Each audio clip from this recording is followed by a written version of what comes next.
Welcome to a mystery that has haunted the American South for over 2 centuries. In the shadowy silence of early 19th century Tennessee, a seemingly ordinary family was thrust into a nightmare that would forever blur the lines between reality and the supernatural. This is the story of the Bell family, people of humble means living near the banks of the Red River in Robertson County, whose lives were irrevocably altered one fateful night in 1817. As dusk fell over the farm, the familiar sounds of rural life, chirping crickets, rustling leaves, and the distant call of an owl, suddenly gave way to an unsettling silence. In the depths of night, as the wind whispered through the trees, an unexplainable series of noises disrupted the stillness. A creak here, a rustle there, and then an eerie murmur that seemed to come from nowhere at all. The once comforting night sounds were now transformed into an ominous symphony that foretold impending terror. It was on that ominous evening that the Bells began to sense that something was amiss. The peaceful rhythms of farm life were punctuated by unexplained disturbances that defied reason. Every creaking floorboard, every shift in the wind, carried with it a sense of foreboding, an invisible warning that an otherworldly presence had taken residence in their home. And so began a descent into a terror that would mark not only the family's legacy, but also that of an entire region steeped in superstition and mystery. Over time, these early signs of an encroaching evil laid the groundwork for one of America's most enduring paranormal legends. The Bell family's experiences would come to be known as the Bell Witch haunting, a spectral terror that would transcend its local origins to capture the imagination of generations to come. As the strange events mounted, whispers spread through the local community. Neighbors spoke in hushed tones about the malevolent force that seemed to plague the Bell homestead. Gradually, the legends began to take shape, centering on a spectral presence known as the Bell Witch. Local lore would later reveal that this entity might have been the tormented soul of a woman named Kate Batts, whose tragic fate was inexplicably linked to the Bell family. In the early days, the phenomena were subtle, an unexplained sound in the dead of night, a fleeting shadow at the edge of one's vision. But as the days turned into weeks, the disturbances escalated. The entity was reported not only to whisper bitter insults at all hours, but also to exhibit disturbing physical behavior. Members of the Bell family suffered mysterious scratches, pinches, and even violent blows that defied conventional explanation. Among the most heart-wrenching of these accounts was that of young Betsy Bell, whose repeated torments seemed to push the boundaries of what was humanly possible. Imagine a presence that is both unseen and all too real. Its voice like a venomous hiss echoing through the halls, its touch a cruel reminder of its existence. As the spirit's power grew, so too did the terror among those who witnessed its wrath. The very fabric of the Bell family's daily life was altered as the entity's actions began to have dire consequences, including the untimely demise of John Bell himself. Historical records and eyewitness accounts became interwoven with these events, lending the tale an air of mystery that has persisted for over 200 years. Among the most influential documents chronicling these events is the 1894 work of Martin V. Ingram, titled An Authenticated History of the Bell Witch. Ingram's detailed account provided a framework that would preserve the legend for posterity, capturing every eerie detail and lending legitimacy to what many had once dismissed as mere folklore. The Bell Witch was no longer a whisper on the wind. It had become a force that commanded both fear and fascination, setting the stage for countless retellings that blur the line between myth and history. Attention, listeners. From here begins a true Reddit story, a testament to the enduring power of the legend in modern times. Even after nearly 2 centuries, the terror of the Bell Witch continues to resonate in today's world. In our digital age, discussions on platforms like Reddit have breathed new life into the old legend. Online communities have become gathering grounds for individuals sharing first-hand accounts, debates, and chilling experiences that parallel the early horrors of the Bell family. One such Redditor described a visit to the historic Bell Witch Cave, a site where the weight of history and the pulse of the unknown seemed to converge.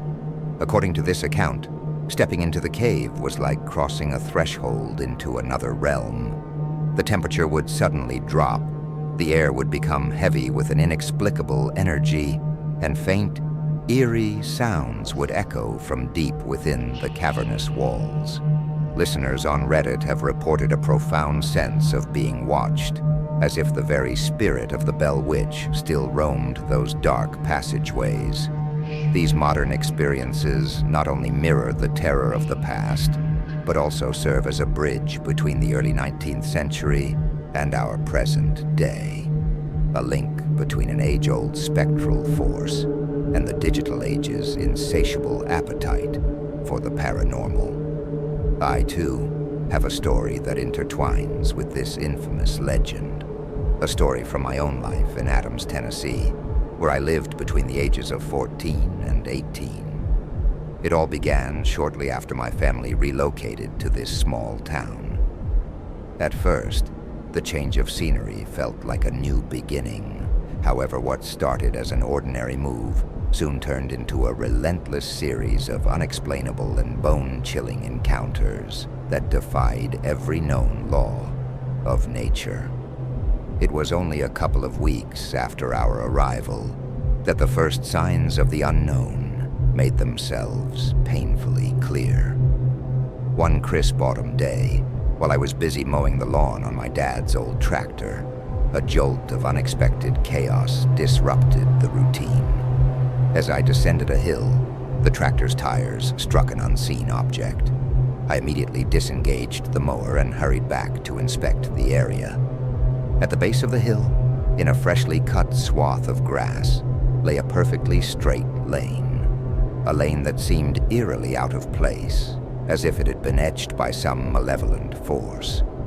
Even more disturbing were the 4 shallow graves, marked only by massive stone slabs.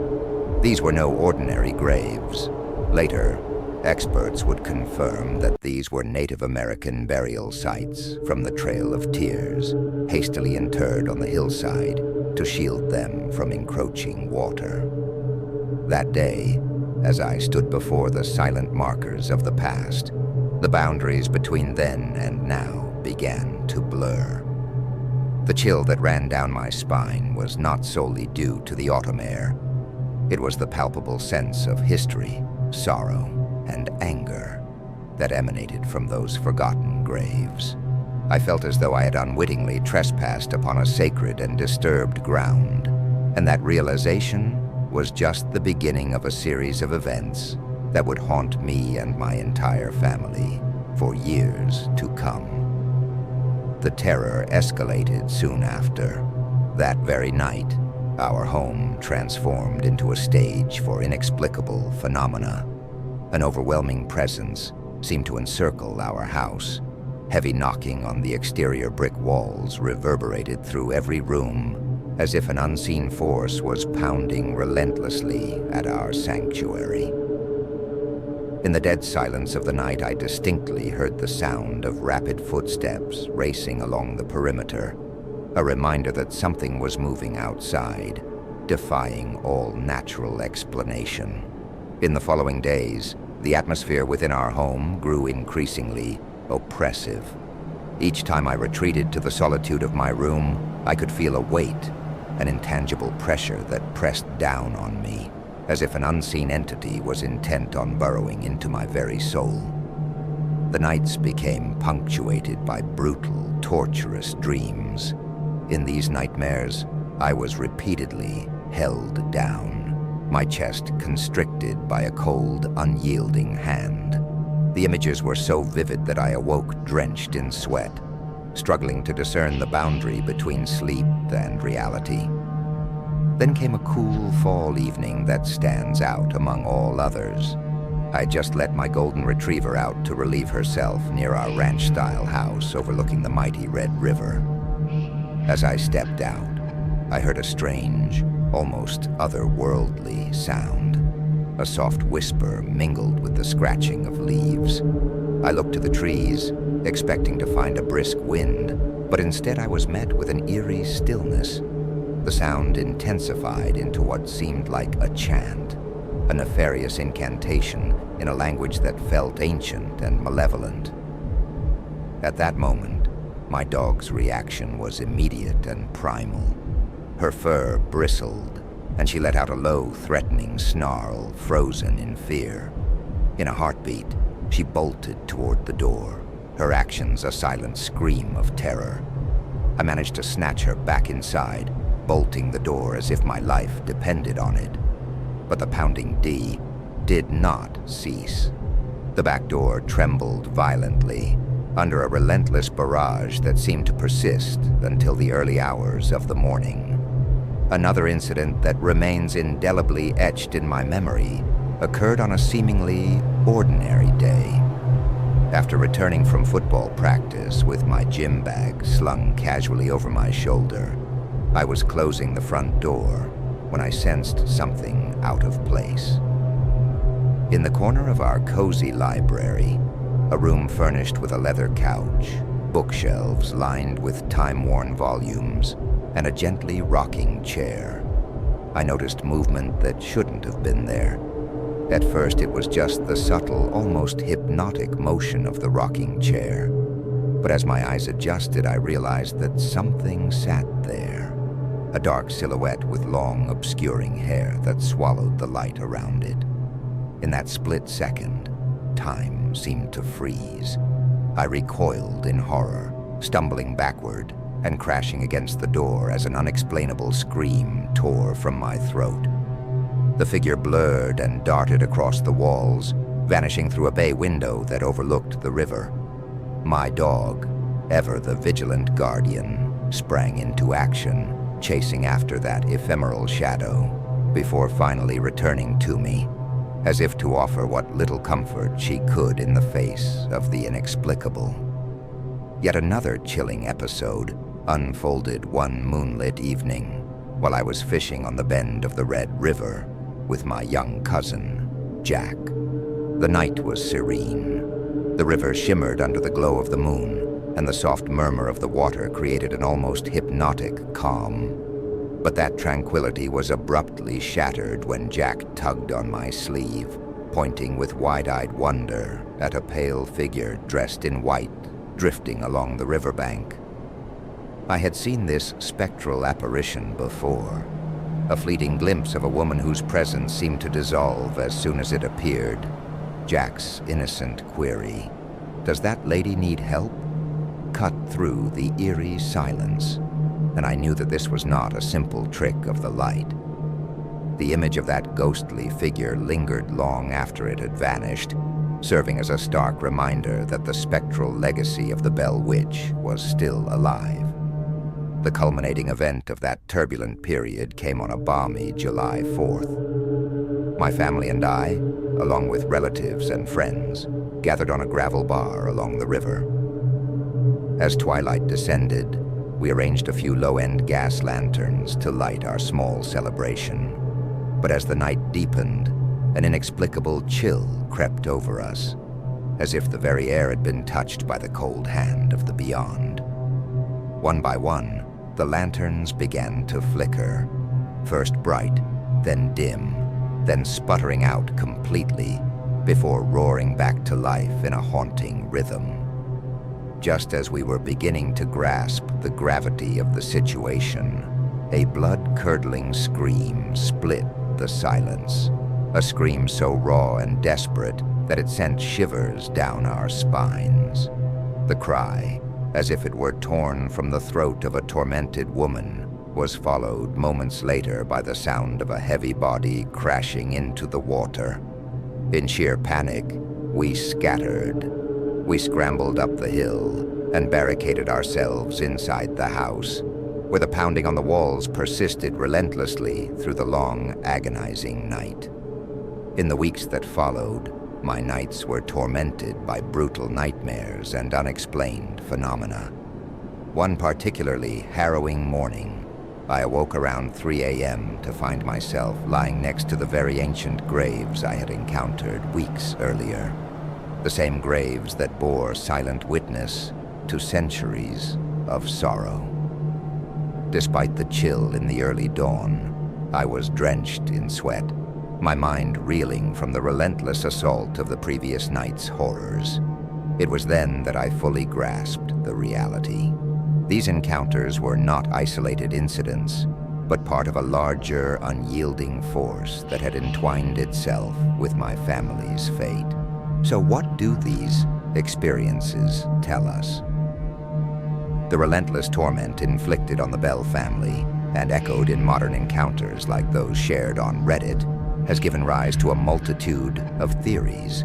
Some maintain that only a vengeful, malevolent spirit, such as the Bell Witch, could be responsible for such pervasive terror.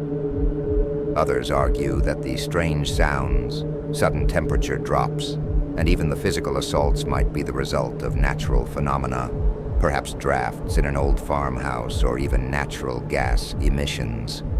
There are also those who suggest that the emotional turmoil of a tight-knit rural community could have sparked a collective hallucination, giving birth to a legend that would outlast the years. This debate is as compelling as it is unresolved.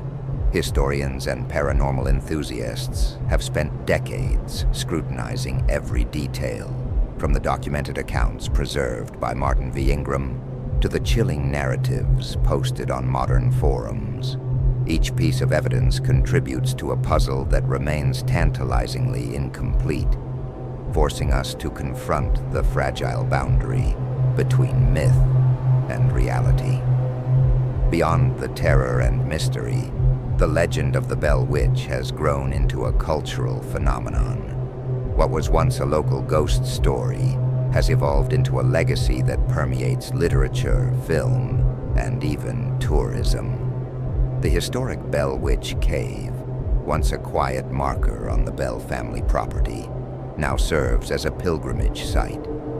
Visitors, driven by both curiosity and a desire to confront the unknown, come seeking a tangible connection to the past, a connection steeped in sorrow, mystery, and enduring terror. The narrative of the Bell Witch has inspired countless works of fiction and non-fiction alike. Novels reimagine the haunting with modern twists, while documentaries delve into its historical context with an analytical eye. Each retelling adds a new layer of complexity to the legend, challenging our perceptions of fear, history, and the supernatural. The debates persist. Was the Bell Witch a real spirit born of vengeance and sorrow? Or was she a product of a community's collective anxiety, a myth that grew too powerful to be dismissed? Perhaps the answer lies somewhere in between, in the spaces where history and imagination intertwine. In the final analysis, the Bell Witch haunting is more than a ghost story. It is a living, breathing legend that continues to defy explanation. It challenges us to question our deepest assumptions about the unknown, urging us to consider that perhaps not all mysteries can be neatly categorized as either fact or fantasy. Instead, the Bell Witch endures as a symbol of the unexplained, a reminder that the boundaries of our reality are at times disturbingly permeable. For those brave enough to confront its chilling legacy, the Bell Witch remains an enigma. It is a call to look beyond the veil of the everyday and to listen to the whispers of the past.